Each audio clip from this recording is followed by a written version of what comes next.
Hey guys, my name's Insanitymare. I'm bringing you a new game, 999. The first time I did this video for you guys, it didn't turn out very well because I had some issues with my phone doing it. But I'm only going to be recording the top screen of the DS for you guys. Again, this is through YouTube Capture. I hope you guys enjoy. It's not going to be the best, but I hope you like it. I love the game, but, you know. Alright. A loud noise startled Junpei awake, and his eyes snapped open. As they adjusted to the light, he realized that he didn't recognize his surroundings. "Ow!" Junpei said. With a crack, Junpei's head connected with something metal. He rolled over and threw out his hand to steady himself.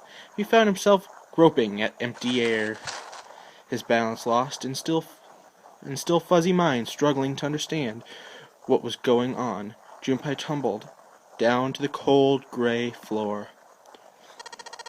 Ouch! Damn it! God, what the hell? Junpei glared around the room, still trying to determine where he'd woken up. The fall had shaken the last cobwebs of sleep from his mind, and finally, he understood where he had fallen from.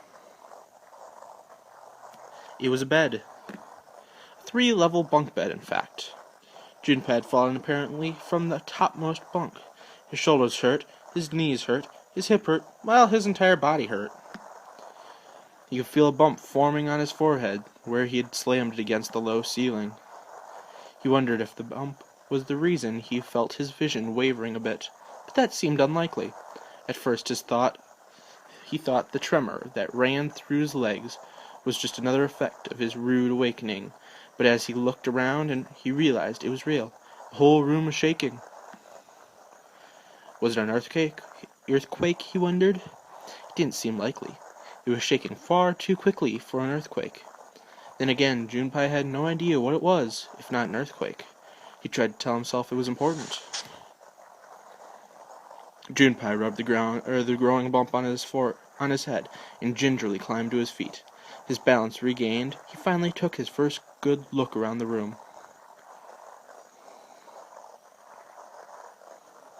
And muttered to himself, "Where am I?"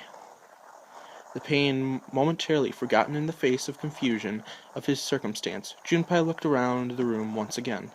Minutes passed while Junpei struggled to get his bearings. Then, as suddenly as they had begun, the tremors ceased. A cold silence fell over the room. From somewhere far away, Junpei could hear the sound of metal squeaking. He felt his stomach tighten. There were 1,000 things that the sound could have been, but none of the things he could think of were good. In an attempt to distract himself, Junpei looked around the room once more. There was a stove that looked more antique than functional. There was a 3-level bunk bed the 3-level bunk bed had mattresses that were so thin they were little more than blankets. On the other side of the room was an identical bed, and set in the wall between the beds was a slightly dirty iron door. The first thing Junpei noticed about the door was the number roughly embolized across it. On the surface of the door, in red paint, someone had written 5. 5? What's this 5 mean? Subconscious and still utterly confused, Junpei approached the door slowly. Standing at least in front of the door, Junpei grabbed hold of the L-shaped handle. Push yielded no movement, and a pull the same result. A few more tries cemented the truth in Junpei's mind. It wouldn't open. It didn't matter how much he pushed and shoved, the handle wouldn't budge. Next to the door was an odd-looking device that reminded Junpei of a card reader. Didn't take genius to figure out that the odd-looking device was keeping the door shut. Junpei knocked hard on the door. "Hey! Hello? Is anyone there? Open the door." There was no response.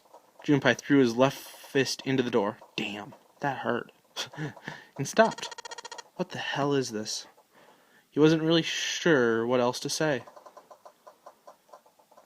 On his left wrist was a bracelet of a sort he had never seen before. In the center was a large LCD display. It looked like nothing else so much as a watch, but it certainly wasn't that.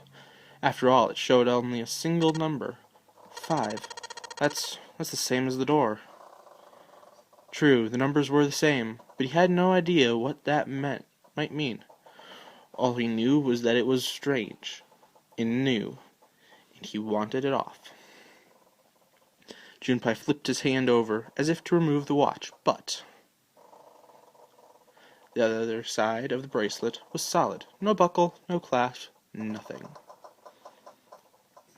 He sighed and flipped the thing back over. There were a number of rivets around the rim of the face. Perhaps. He pushed them, but nothing happened. On a watch, they might be the dials for adjusting date or time, but on the bracelet, they did nothing. Junpei was at a loss. What was he going to do? Growing more desperate, he began to tug at it. However, damn. It's no good. Damn thing won't come off. Steel ring ran from the face around Junpei's wrist and back to the face. He wouldn't be pulling the bracelet off any time in the near future. Damn, I can't read today. What the hell is the deal with this thing? Frustration and desperation were beginning to mix as the reality of the situation began to dawn fully on Junpei. So much was happening, and none of it made sense. Junpei felt as though he were about to explode. Where am I? And why the hell am I here? Why? What the hell's happened to me? It was at that moment that he noticed the window.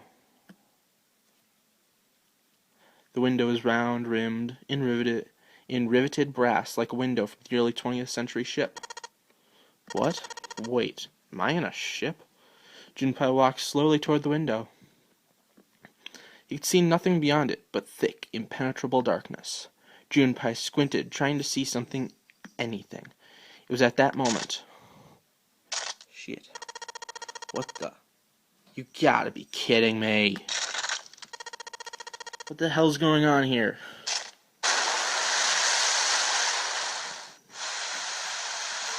Crack split the glass at the window, and for a moment Junpei stared at it. Then the window burst and water began to pour into the room. What the hell? God damn it! Junpei yelled and spun around, his feet slipping on the water already coming through the window. He ran for the door. Hey! Anyone! Is anyone there? Come on, if you're there, say something! There was no reply. As Junpei screamed and pounded on the door, the water began to rise.